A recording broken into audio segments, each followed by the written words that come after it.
Lately, there has been rapid development in many Kampala suburbs like Najjeera, Kulambiro, Kisaasi, and many of its neighboring areas. Many residential apartments have been constructed, attracting the country's middle class. However, the development has come with drawback: the steady rise in crime.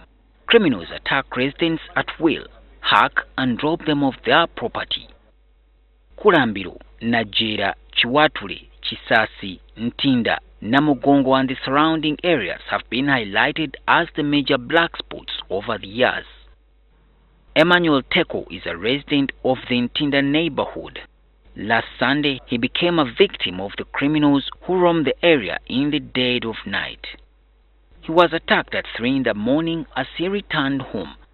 So I have 2 turns to my place, and the first turn left them a little behind, but I noticed they turned also. So I stayed wondering, but then I moved on. I made the second turn that now leads me to the gate. That's why I noticed them also turning towards the gate I'm opening. They hit him thrice on the head and ran away with his phone and money, leaving him for unconscious. From the blue, one of them hit me, the first hammer. Altogether, they hit me thrice on the head, I think, and then I ran unconscious. But then the second hammer made me unconscious. He was fortunate that the medical tests carried out at the medical facility showed no brain damage. This gate in Kulambiro brings sad memories for yet another victim of the criminals in the neighborhood. Agatha Tuhaire was attacked here last year and had her car stolen.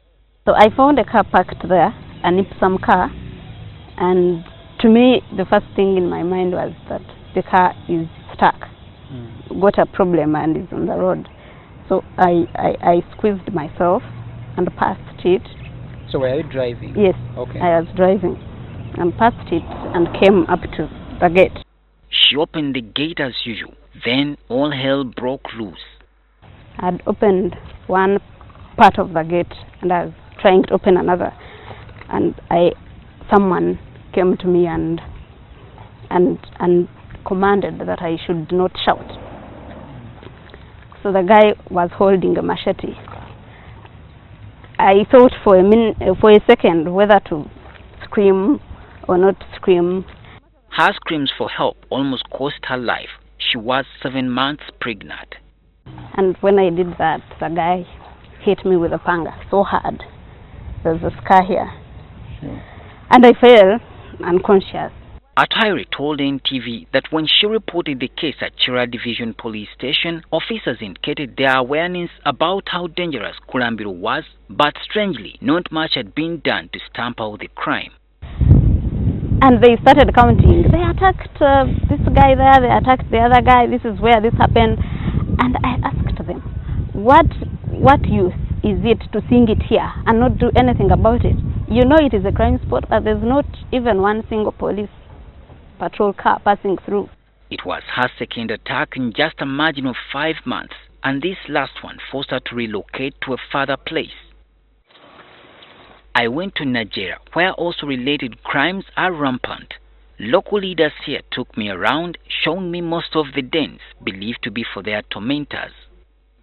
Samuel Chibalama, the area LC1 chairperson, told us that many residents here dodge village security meetings, which has glued the vice in the area. Naye tulina obuzibu abamu ne bwe tuyita enkiiko abantu tebaagala kujja kuza security.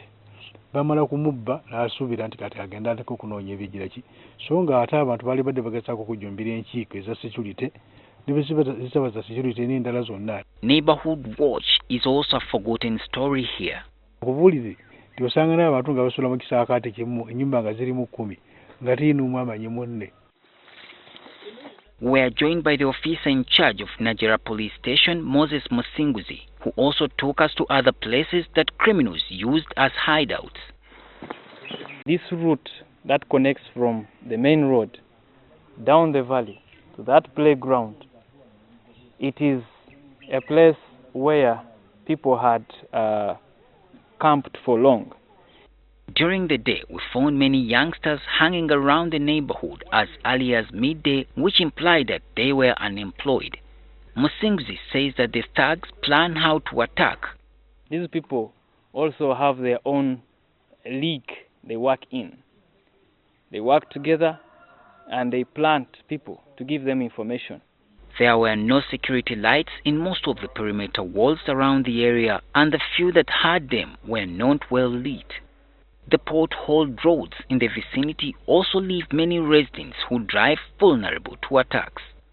In such bumpy roads, it's very easy for such criminals to attack you, because you see, as you try to negotiate with potholes here, it's very quick for someone to come, because you have no option apart from to drive very slowly. Those who have been attacked, however, still blame it on the police. So if we had a working, competent police force, I think this crime and insecurity could be, the rate wouldn't be as alarming as it is.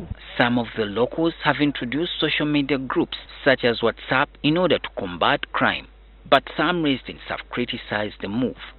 It's some kind of a neighborhood watch that was set up. The responsibility of protecting people's lives and their property lies within the state through its coercive organs.